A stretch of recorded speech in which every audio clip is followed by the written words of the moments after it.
All right. Very good. So today, we are going to do a little bit more with rotary motion. In particular, I'm going to focus a little bit on how to use conservation of energy in a rotary motion problem. And we'll revisit a problem we already looked at a little bit, the wheel going down a ramp.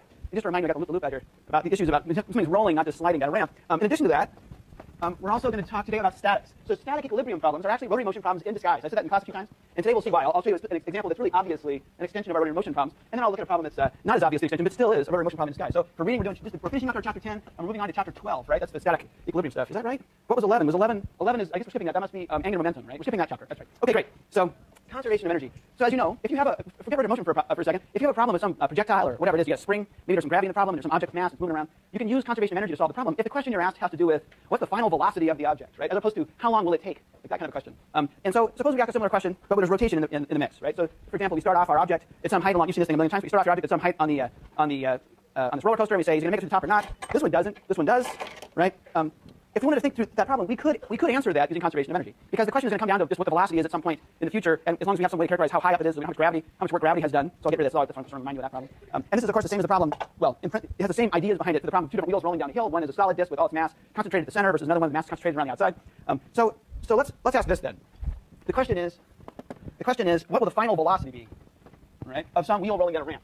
We could apply it equally well to the roller coaster problem, but let's go ahead and do it for the ramp, just to make our life simple. So, and let's describe the problem the same way we did last time, where we've got some ramp with some angle. I think I called it gamma. I was just trying to distinguish it from theta because we already have used theta to represent the angle of the wheel as it's rolling down the hill. So just to not get confused, their notation will use a different angle, gamma. I've got my wheel, it's rolling down the hill. Here's my wheel, it starts right here. Here's its center of mass. Maybe it travels some distance L. Let's see, we'll call that distance L, all right? And I'll go ahead and define my x-axis to be the direction down the slope. My y-axis is perpendicular to that. So all the usual things I always want to define. My wheel got bigger. I'm sorry, I didn't draw very well. Just meant it to be the same size. Things aren't that weird. On the drag strip, sometimes the wheels get bigger on the cars for complicated reasons beyond the scope of the course, but in this case, it's just a wooden wheel. So this is going down the hill, it's got some distance L. Great. What else are we given? We're given L, we're given the radius of the wheel, right, which is a constant. We're given, what else? We're given the mass of the wheel. We're given the angle gamma. And that's right. We missed something else. We have to know the initial velocity. If we aren't given the initial velocity, well, we can relate the initial to the final velocity, whether we use kinematic equations or whether we use conservation of energy, either way. But we can't, if we don't know the initial velocity, we're not going to figure out what the final velocity is, right? Because obviously if it starts off going faster up here, it's going to be faster down here, right? And we're also told that it's rolling without slipping. So maybe I'll write no slip, just to remind you that I'm talking about a problem that does have friction. What kind is it? Static friction, that's right. Great, so that's all the stuff. And what did we find out last time? So from last time, we aren't given this. I'm just saying last time we calculated what the acceleration was. And when I say v, what do I mean? I mean the center of mass velocity. And I didn't give it a vector, so let's say that it's in the x direction. That's what we're asking for. And maybe excuse me, that's what we're given. Here's what we're asking for, is the center of mass, the final center of mass in the x direction. Lots of subscripts on my v. Anyway, that's what I mean. So the velocity in that direction, component in that direction. Great, so last time what we did was we figured out the acceleration was constant in this situation, so we could use kinematic equations to solve this problem. And we could do that. I'm going to work it out with the conservation of energy, but just to remind you, I just wrote down the answer. Oh yeah, it's g sine of gamma, and then in the denominator we had some term that would go to 1 when the moment of inertia was 0. That's right, center of mass, moment of inertia over mr squared. So last time we worked that out by using Newton's second law in the x direction, and then combining that with Newton's second law in the y direction to figure out what the y, actually we didn't need to know that. As long as we knew it's rolling without slipping, we didn't need to do it with the y direction, because that only tells us the strength of the normal force is. That could be useful if the problem didn't specify that it's not slipping, or if it says maybe it starts off not slipping, or if it says like check to make sure that the coefficient of static friction is great enough so that it will be able to roll without slipping, then maybe you'd have to do the y direction. But without that, you just need Newton's second law in the x direction and then Newton's second law for rotations. And then that solves this, then we can use kinematic equations. So alternatively, we could use conservation of energy.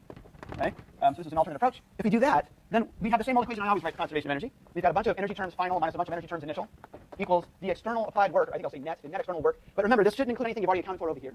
So let's see, what is the final energy in the system? Well, there's a total kinetic energy of the wheel. That includes both the center of mass, linear kinetic energy, right? That includes 1/2 mass of the wheel times velocity center of mass squared, right? But then we need to also add on, oh, this is final. We also need to add on the kinetic energy about the center of mass, the fact that it's rotating, right? And so that's another 1/2, instead of m, I get I, and this has to be center of mass I here, if we're going to use this as the total kinetic energy, times, what is squared here? 1/2 I omega squared. That's right, it's the analog of velocity for rotation, that's omega squared. And then we have gravitational potential energy, getting myself a lot of room. Let's see. Well, let's define things to make it 0 to make my life easy. I got a little f on my omega. So I is not changing, but omega is. I'm going to label it as f. That's labeled out here too, but I might make fewer mistakes, so I put it right on the variable of interest. So the potential energy due to gravity, well, let's just define it so that when it gets to the bottom, gravitational potential energy is 0. We're allowed to do that. So let's just say that this corresponds to PE gravity equals 0. Okay, great. I think that's all the terms we have to worry about. There's no spring in the problem. There's no spring potential energy, right? 2 kinetic energy terms, and it turns out it's 0, but a gravitational potential energy term. Now, how about over here? Well, let's say that we're told, just to make the algebra simpler on the board, let's say that we're told that this equals 0, that the initial velocity of the wheel, so it starts from rest, the problem says, right? Initial velocity is 0. So that's nice because it means both of these terms in this over here are going to be 0, right? You know the first one's 0 because it explicitly says the center of mass isn't moving at time 0, right? Or its initial time. What about omega, though? Well, if the wheel is rolling without slipping, right, then if the velocity of the center of mass is 0, omega's got to be 0 too. Does everyone see that? If you've got a wheel, here's a wheel, right? It's rolling along. If the center of mass of this thing's not moving that way, or that way, then, and it's not slipping, the only way I could have omega changing without center mass moving would be to do that, but that requires slipping. So it's rolling without slipping. You know that when v, the center of mass equals 0, omega equals 0. That's really nice because then I know that equals 0. And then I add one more term, which is the gravitational potential energy term. What's that? That's just mass of the wheel times g times h. and I'll say h initial, I guess what I should do, if I'm going to call that 0, one thing I could do is say, well, it's h initial minus h final. I guess what we did here is we defined h to be 0. So I'll say, oh, so we said, oh, h final equals 0. All right. So what is h initial then? Well, the problem gave us L. It didn't give us h, and it gave us gamma. Right? So it's the same old routine you go through all the time with these problems, right? You got, I mean, this right here, is that gamma or is it pi minus gamma? Gamma? Yeah? Gamma? People agree? Yeah, you bet. So we got gamma right there. So what's the height going to be? It's going to be L times, oh, come on. Yes, sine of gamma. Doesn't that feel good? Yeah, all right. I'll sign again. Good. Just make sure everybody's paying attention. All right, good. So if I finish all this out, what do I get? I get 1/2 mv center of mass final squared plus 1/2 I center of mass times omega final squared. Oh yeah, and that equals mg L sine of gamma. Great. So how many unknowns and how many, let's see. Well, we still have 2 unknowns, right? And we were asked to solve for this. We already figured out that omega has to equal 0 and v equals 0, but in general, we need an expression that relates to 2 all the time. But we know what that is, right? We can relate these things. We know that whenever you've got a wheel with radius r and it's rolling without slipping, and we're trying to relate the motion of its center of mass, in this case it's rolling down a hill, right? So if we want to know how to relate the motion of its center of mass to omega, it's just a simple expression. We always get the same thing, right? We find it, the x, so if this is the x direction, we'd say x equals, let's see, x equals theta, that's what we're defining to be our angle, and then you get an r, get the units right, we know the r's going to go up there, right? Same thing for velocity. So velocity of the center of mass is the center of mass, and this is sub x, the x component of velocity, same thing. Take derivative of both sides at the time, very good. And the same thing, and what we used last time was Newton's second law for rotations, we had to relate alpha, right? We had to relate this to alpha. And so it's the same old thing, it's just that we need the one for velocity. So great, we can just substitute that in right here. What do we get? We get 1/2 mv center of mass final squared plus 1/2 I center of mass times, oh yeah, so omega final, it's going to be an r in the denominator, right? Omega is equal to v over r. And it's all squared, so make sure to square the r, right? Don't forget to square that. If you get the wrong units, you know right away there's a problem, but might as well get it right first time. If I can manage it. Great, and so now we can isolate the thing we want. Now we've got one equation, one unknown, right? So this is, so as usual, if you can use conservation of energy, yeah, it's easier. Oh, that's a fantastic question. So I just sort of glossed over the right-hand side of the equation here. So if there were kinetic friction, if this were a block, or suppose it's a wheel that's sliding down the block, right, down the incline, in that case, there could certainly be work. If there's non-zero friction, right, if it's kinetic friction, there can be work on the wheel. But if I have a wheel going down a ramp, so here's a wheel now, right, and it's not a ramp, it's horizontal, but whatever, it's rolling without slipping. If it's not slipping, then the ground is exerting a non-zero force right at the point of contact. But the point of contact, as you can see, right, if I line up this red and white edge right here, so it's on the ground, you can see that's the part that's not moving momentarily. So sure, the ground is exerting a frictional force on the wheel, and the wheel's moving. Its center of mass is moving. No quotes needed for that statement, right? Center of mass is moving, but the place where the force is acting is not moving. So that means that no work is done due to static friction, as long as you're measuring work, as long as you're defining everything from coordinates that are holding still with respect to the ground, right? So if your x-axis is nailed down to the ramp or the laboratory, right? That means that no work is in your reference frame, right? You'd say no work is being done on the wheel due to force of friction, right? Unless the wheel is sliding. If it's sliding, then you can have work. So that means that the only option we have, there's only 2 external forces on the spool in this problem, right? Friction. Actually, that's not true. There's 3 forces acting on the spool. Normal force. Oh yeah. So because you might say, why didn't you draw a diagram? I probably should have when I started. But one reason I skipped that step is I was going to use conservation of energy. When I do conservation of energy, I don't usually think about it as fast as I do if I'm going to do Newton's second law. Whenever I use Newton's second law, or for that matter, Newton's second law for rotations, I always draw a free diagram. I probably should have done that here too. And if I do that, I see there's 3 forces acting, right? There's the normal force going this way. So I'll use this thing as a free diagram. There's a force going this way, that's the force of friction, acting right at the same spot at contact point. And then there's the force of gravity that's coming. It's hard to see. Pretty busy drawing, that's why I should probably draw something. Force of gravity. Oh, I'm so busy. All right. There's force of gravity. There's normal force. There's force of friction. Is a proper free body diagram. In fact, I'll even label it with a little alpha to remind me that it's an extended free body diagram showing where the forces are acting. So from this picture, I can see that nothing is actually going to wind up contributing there. The only force that actually is performing non-zero work on the wheel of these 3 forces, the normal force isn't doing it because for the same reason the force of friction isn't. This part of the wheel is not moving, so neither of these forces do work. But this force does do work. It's just that I included it in this potential energy term here. I've already included it over here. Anyway, that's a long answer to your question. But for static friction, no work is done. As long as you include all the potential energy terms over here, you have no dissipative type forces, then this is going to be 0, right? Great. So then we can go to the next step, because we've got, oh yeah, and now we just have equation in terms of one variable. We can isolate it. Center of mass, final, squared. Let's see, I'll do this in a couple steps so I make fewer mistakes. Yeah, what do I get? I get 2, yeah, I can multiply by 2. I get 2 times mg. Actually, I can divide by 1, I'm doing 2 steps now. If I do that, I get an mr squared on the bottom. I like that. So I think it's a 2g times L sine gamma on top. I didn't mess that up. And I think down here what I'm going to get is 1 plus I center of mass divided by mr squared. Does that look right to everybody? I can take a square root of that and do that. I think that's correct. After I told you I was going to do it in one step, I did one step. So I get things that I would have gotten if I used that acceleration and put it through the kinematics equations, right? L is going to be x final minus x initial. Anyway, you can go through it. You get the same answer either way. But there you have it. And it only involved.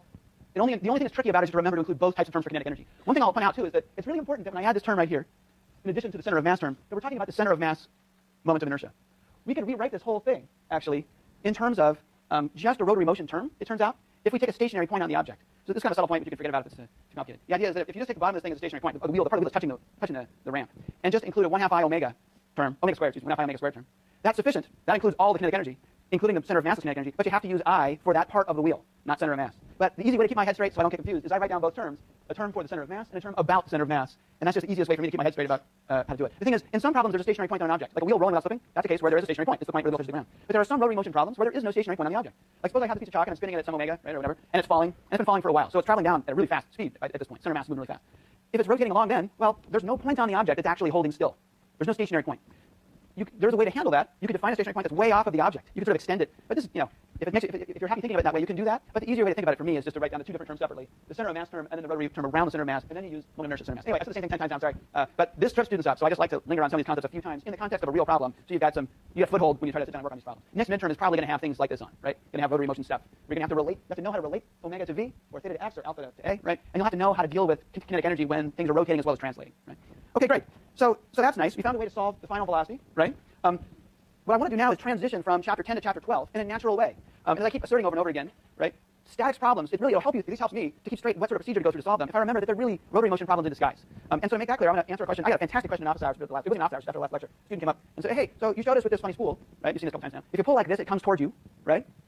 Disturbing as that may be. And if you pull up, it goes away. So that means that, I just implicitly assumed that there's some angle in the middle. I thought maybe 45 degrees. He was asking, well, what happens? He started asking, what happens if I pull it at this angle? And that's a great question. So, and in fact, that's usually what I do at the start stage in the class is I ask, all right, what does this mean? I mean, the angle changes. Suppose I set up a physical situation like this, for example. Suppose I've got a pulley. Let's say it's an ideal pulley. Well, maybe ideal, but it's thinner than the rope. See if I can get it through here. Ah, the hardest demo. Boy, this is hard to get in a minute. Oh, I wish I had more friction, actually. Oh, there we go. Great. Super. I managed to do it. So what I'm going to do is hang a weight over here and then see what happens. Where does this guy go? Well, this is going to be an example of an equilibrium, static equilibrium type of problem. Because if I put it over here and just let the weight pull on it, right, it wants to roll that way. If I put it over here and let it roll, it wants to come back that way. So there must be some point in the middle that's an equilibrium point. This is like a spring, kind of, right? It's got a restoring force. This guy wants to be in some happy point in the middle. If he comes too close, he gets pushed away. And because there is friction in this problem, despite the fact that we approximate that there isn't, in here and in here, it very quickly comes to rest at the equilibrium position. Instead of doing what it would do if there were no friction, if there were no kinetic friction, this could spin without dissipating energy, and if this could roll without dissipating energy, it would roll back and forth about this equilibrium position. But there is a little friction, so that means it comes to rest. Kinetic friction is. But if I just sort of fiddle around a little bit, I can sort of tell that somewhere in this neighborhood there's an equilibrium spot. So suppose I'm asking a problem. All right, you've got an ideal a pulley here with a weight suspended on a rope. It goes around as an ideal rope. It goes around the middle part of the spool as we set it up. What is this angle? How would we calculate that? Well, this is a static equilibrium problem. In general, when you've got a static equilibrium problem, you wind up usually, not always, but you usually wind up having to invoke Newton's second law for the center of mass of the object and Newton's second law for rotations, which is kind of surprising, right? Because if you have an object that's not extended, like earlier in the class, and it's moving, you never have to deal with Newton's second law for rotations. So let's draw a picture of the situation and see what we get. I'll draw it from your perspective. So the rope is on your right, and it's coming from the bottom of the spool. So here's our drawing. We've got our outer circle. We've got our inner circle. And we're told the radii, so this guy's got, we'll call it little r for the inner radius and big R for the outer radius. I got some questions in office hours from my last lecture, the one before I forget, where students were confused about what I meant by little r here, because there's another formula that's got little r in it, right? The torque formula. So it might turn out that this little r is the little r that's being referred to there, and in fact it does for some of the torques in this problem. But that's a coincidence just because we don't have a lot of letters to work with. So the little r in the torque formula doesn't necessarily have to be this little r. It's just that's the problem. The problem description that told me to use little r for the inner radius. Okay, I'll use it. Just be aware. It's not the same thing. So if in fact you might even want to give it r prime or something on your homework problem or on your test problem, keep your head straight that they're different variables. But as long as you know what I mean, I'll go ahead and call it little r, just that inner radius, whatever it is. It's, I don't know, 5 centimeters or 3 centimeters, something like that. And there's a big R. And what else is there? Well, it's rolling on the ground without slipping. And it's got and there's a rope that's coming out. And where does the rope attach to the spool? So now it's not the case that we're pulling straight up or straight to the side, or at some angle, right? That angle determines several things, right? That angle determines both the direction of the force in the free body diagram, but it also determines where the force is acting, right? In other words, if I were pulling straight from the side, that way, right, the force would be right on the bottom part of that inner spool, directly below the center of mass, right? But that's not the angle the rope has. It has some intermediate angle. So it's not over here, it's not down here, it's somewhere in between. And it's important to know how to relate that location to the direction of the rope. So let's choose some angle to, let's see how did I do in I saw this before lecture, what did I call it? Oh, the wrong notes. Here we are. Oh yeah, so I defined it as an angle from the horizontal. So I said, okay, let's call, get some more horizontal line right here, and we'll have this going up at some angle. Let's make it a steep angle, no good reason, just to avoid 45 degrees. So, okay, great. So now we've got this angle, we'll call it gamma. Again, avoiding theta just because theta could mean the angle of the spool itself, how far it's rolled. In this problem, it's a static problem, so theta is going to be 0 the whole time, so it's not such an issue, but I'll go ahead and do that. Great, so now I specify the problem. This is some rope, it's got some tension T. We could define it by saying, oh yeah, what's the mass here? But the thing is, it's a static problem. Suppose you weren't told T, you weren't told the tension in the rope, but you know it's a static problem. You know the whole thing's holding still, not just in one moment in time, but it's not accelerating, it's not changing, right? If you know the mass of the weight is, whatever it is, m, well then what's the tension have to be inside this rope? It's got to be mg, because if you do Newton's second law on this guy alone, there's a downward force mg, there's an upward force of tension. So, and some of you are going to say, well, yeah, that's obvious, it's always true, but it wouldn't be true if we're accelerating, right? If this guy were moving and he's accelerating, then it's not the case. The tension of the rope, as maybe discovered in the midterm, right, and before the midterm too, the tension of the rope is not going to be the same as mg. But if everything's static, it is. So when you deal with a static problem, there's a lot of simplifications that occur. You can set alpha to 0, you can set v to 0, you can set omega to 0. It turns out that